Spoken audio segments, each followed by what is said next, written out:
să-i senineze mintea și să-i bucure inima. O pensiune construită aici vă lasă să petreceți concedii în care să faceți acumulări de fericire pentru tot anul, datorită condițiilor excelente de cazare și masă și a ambientului turistic creat cu bun gust. Comuna Râșca ține la sânul ei 4 sate.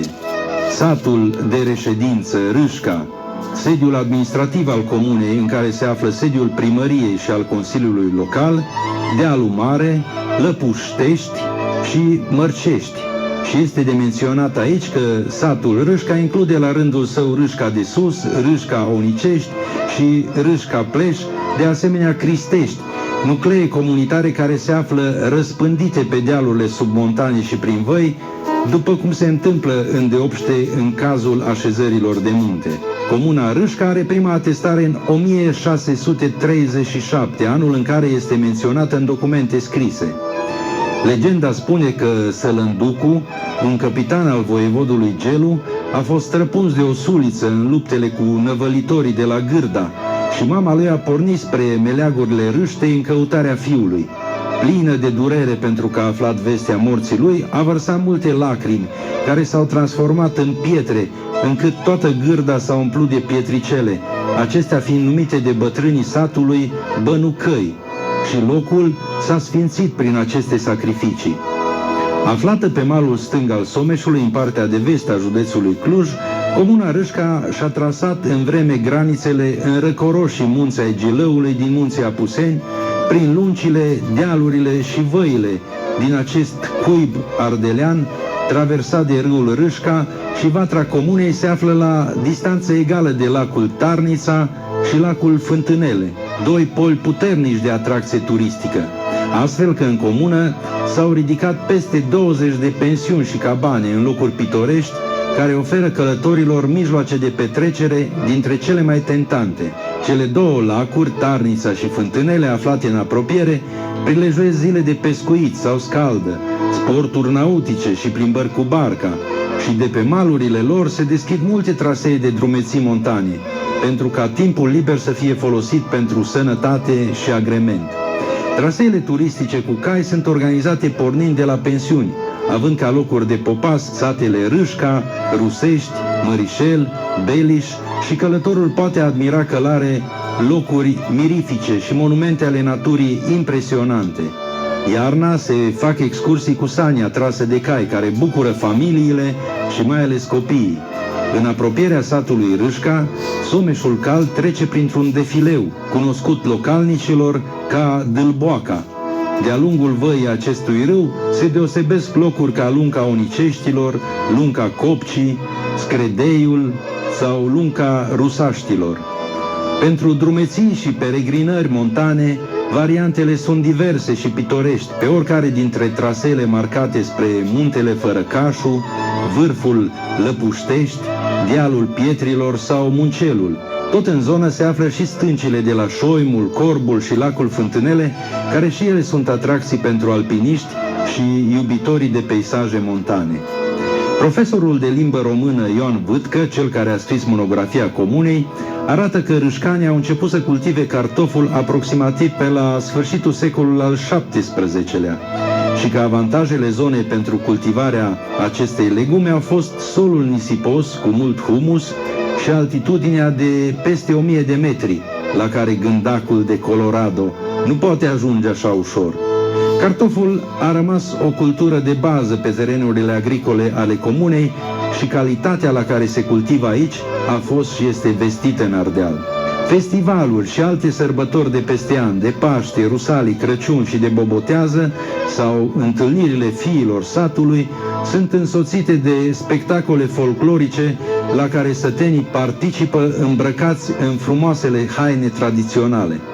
Costumul bărbătesc este frumos și auster, iar costumul tradițional femeiesc este compus din năframă, ie, laibăr sau pieptăraș din stofă de poltav brodat de mână, poale cu pliuri din jorj, catrință cu dantelă cusută de mână și brâu, și este o adevărată bijuterie a portului popular din Ardeal.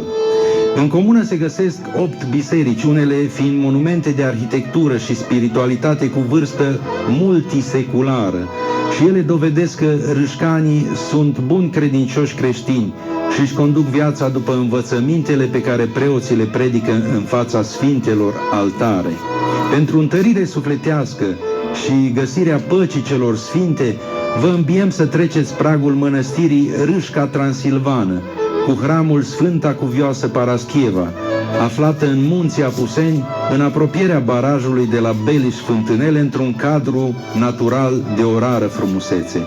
Mănăstirea a fost înființată cu binecuvântarea vrednicului de pomenire înalt preasfinția sa, mitropolitul Bartolomeu Anania, în 2002, și Biserica Mănăstirii are ca sursă de inspirație arhitectura religioasă specifică perioadei lui Ștefan cel Mare și Sfânt, respectiv stilul moldovenesc sau ștefanian, care ridică în slavă prin opere de artă religioasă numele lui Dumnezeu Tatăl, al Fiului Mântuitor și al Sfântului Duh care veghează asupra credincioșilor.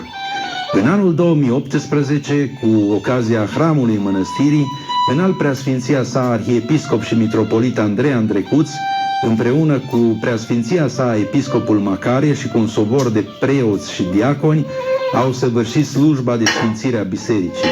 Expresia dragostei față de Dumnezeu, precum și a credinței că ridicarea acestui lăcaș de închinare va aduce locuitorilor zonei binecuvântarea și harul divin, pacea și liniștea sufletească, mănăstirea este un simbol al identității spirituale ortodoxe, ea reprezentând la nivel spiritual viața, cultura și tradiția acestor locuri. Primăria se îngrijește de punerea în opera tuturor hotărârilor luate de comun acord în cadrul Consiliului Local pentru binele comunei Râșca din județul Cluj și a locuitorilor ei, și astfel s-au realizat investiții semnificative în infrastructură. Drumurile întresate, cele care duc la obiective turistice sau economice, cele agricole, sunt îngrijite și amenajate și călătorul poate să ajungă în orice colț al comunei pentru a se bucura de ofertele ei.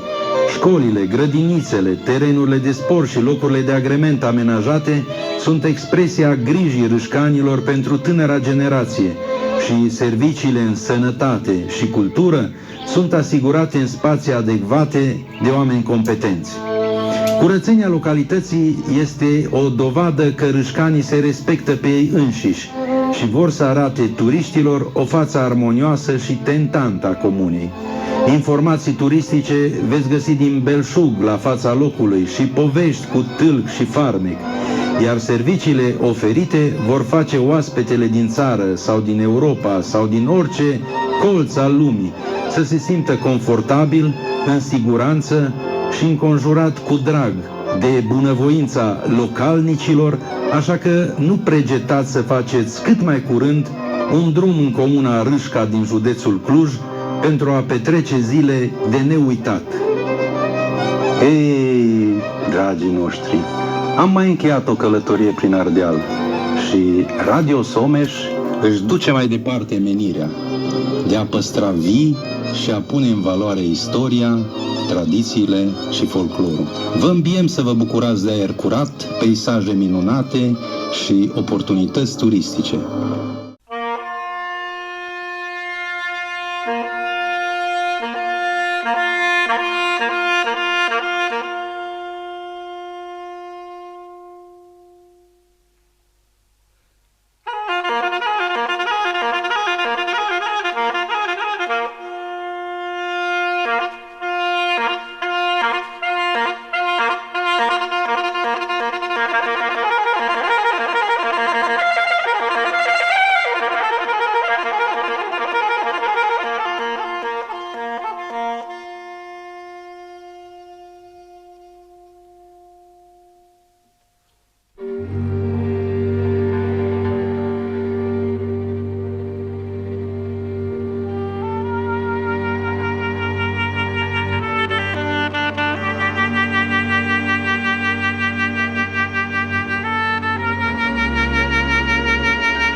steag, mă, doi și doi, și după steag pe cașa, mă.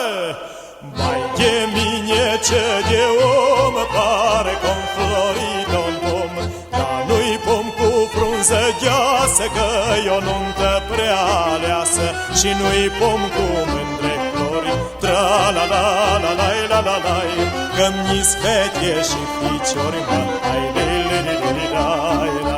Hei, ha, ha, ha, ha, ha, ha, ha.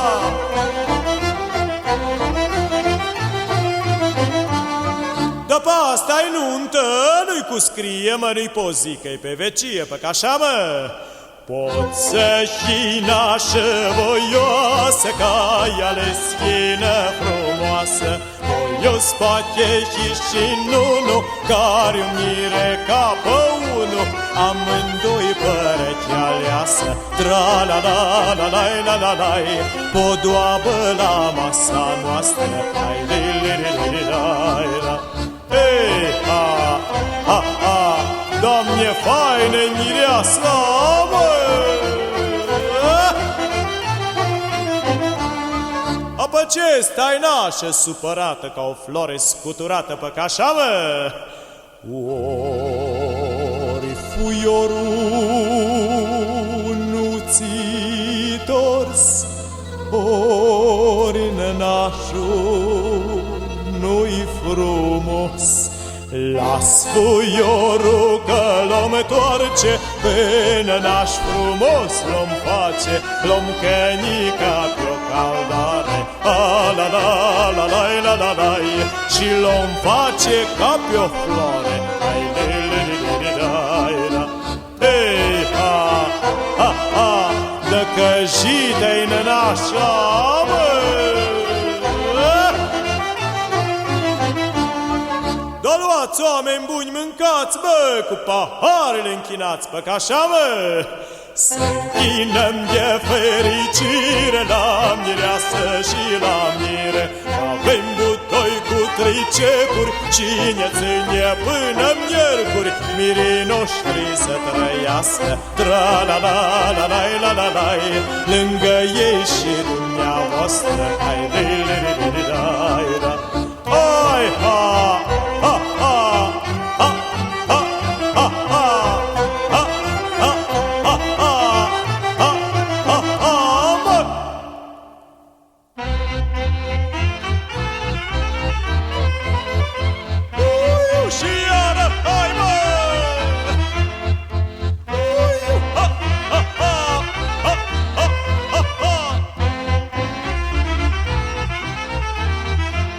Păi ce era și glasul meu, la-di-da-di-dai, la-di-da-di-da-di-da-di-da, ori cânta în lume mereu, la-di-da-di-dai, la-di-dai.